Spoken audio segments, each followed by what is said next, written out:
तर ते सुवर्ण सिंहासनासाठी लागणारा पैसा, लागणारा खर्च हे म्हणजे कसं आणि कुठून आला? एकतर छत्रपती श्री शिवाजी महाराजांनी म्हणजे तेवढं मोठं सार्वभौम सिंहासन निर्माण होईल, इतकं सोनं रायगडावरती होतं. हां. हिंदवी स्वराज्यामध्ये होतं. सिंहासनाकरता रायगडावरती असलेल्या रत्नशाळा होती रायगडावरती. म्हणजे शिवाजी महाराजांच्या हिंदवी स्वराज्याची एक राज्याची स्वतंत्र रत्नशाळा पण रायगडावरती होती. त्या रत्नशाळेमध्ये मोजके रत्न निवडलेत, असं पण इतिहासात वर्णन आहे. हं. म्हणजे शिवाजी महाराजांच्या हिंदवी स्वराज्यामध्ये तेवढं सोनं होतं, की शिवाजी महाराज 32 मन सोन्याचं सिंहासन निर्माण करतील. 32 म्हण म्हणजे एका मनामध्ये 40 किलो येतं.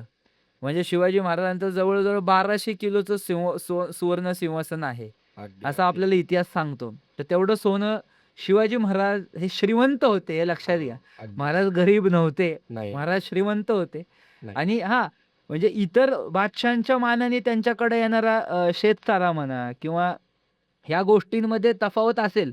पण शिवाजी महाराजांचं स्वराज्य हे श्रीमंत अवस्थेवर महाराजांनी नेलं होतं. म्हणून तर ते 32 मन सोन्याचं सिंहासन निर्माण करू शकले आणि अजून एक वेगळी गोष्ट सांगतो. त्या कालखंडामध्ये सगळे मिळेंचे बादशहा हं. किंवा किती सत्ता भारतावर आक्रमण करून इथल्या सत्ताधारी बनल्या होत्या. 46 सत्ताधारी आहेत इथं.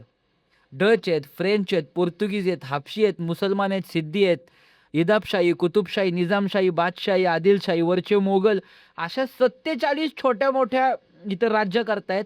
त्यांचं कोणाचंच आसन, हं. त्यांचं कोणाचंच आसन त्यांचं हे सोन्याचं नाहीये. छत्रपती श्री शिवाजी महाराज हे फक्त हिंदूंचे राजे म्हणून सोन्याच्या सिंहासनावरती बसलेत. ही सगळ्यात वेगळी गोष्ट आहे इतिहासातली.